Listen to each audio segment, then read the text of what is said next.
part is just sad, man. You ever buy a game, play it, love it, and then one day, poof!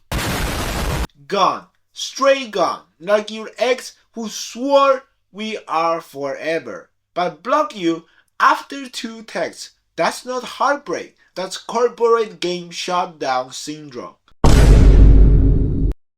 And it's happening way too often.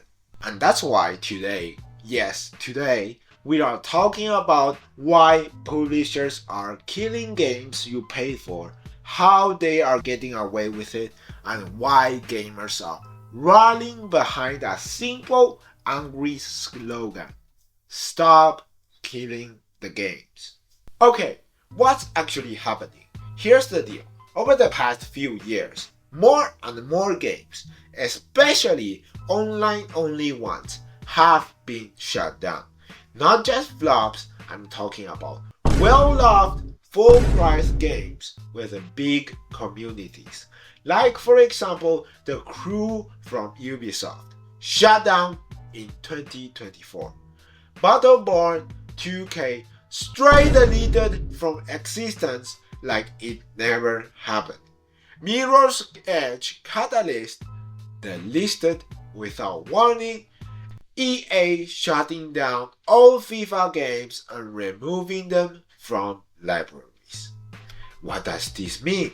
This means they are not just flipping off the servers, they are pulling the plug and erasing games from digital stores, sometimes even from your own library without consent and without you knowing.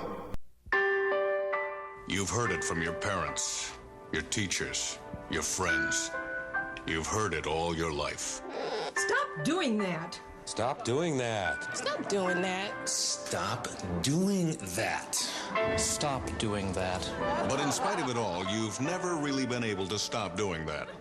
Then you may be asking, what if I already paid for it? Well, congrats! You just bought yourself a license that ends whenever they want, however they want.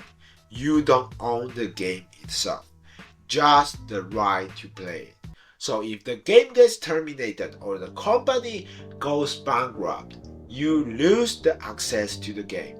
And, listen, and the money you paid for it. Simple as that. But why is this happening? You will think.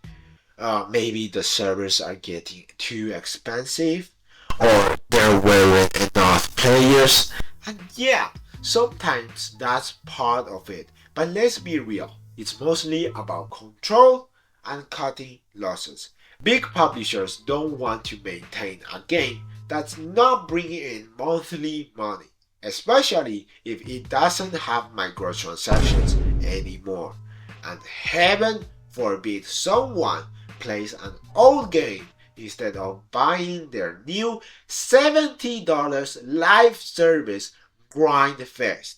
They want to move you to the next product, not to let you enjoy the old one in peace. Even the offline modes once gets killed. Some of those games I have mentioned have offline modes, single player content, stuff that doesn't need servers, and they still make it unplayable. Why? Because they designed the game to require constant internet checks, not for multiplayers, just to babysit you. So even if you have the files on your PC or console, you can't play it. I'm sorry, you can't play it. It's like owning a DVD that refuses to play unless Warner Bros. Gives it a nod of approval every time.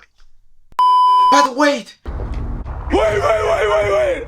Isn't that illegal? Technically no. Thanks to End User License Agreement, EULAS, you are not buying the game itself, you are buying a license to use it under certain conditions, and they get to decide the conditions, which they change whenever.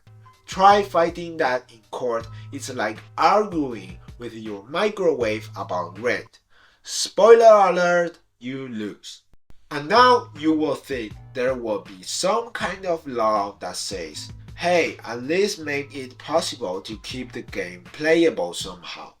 But preservation laws are murky at best. Some devs have tried giving out offline patches or open sourcing parts of the game, but most companies just don't bother. Yes, they don't even bother.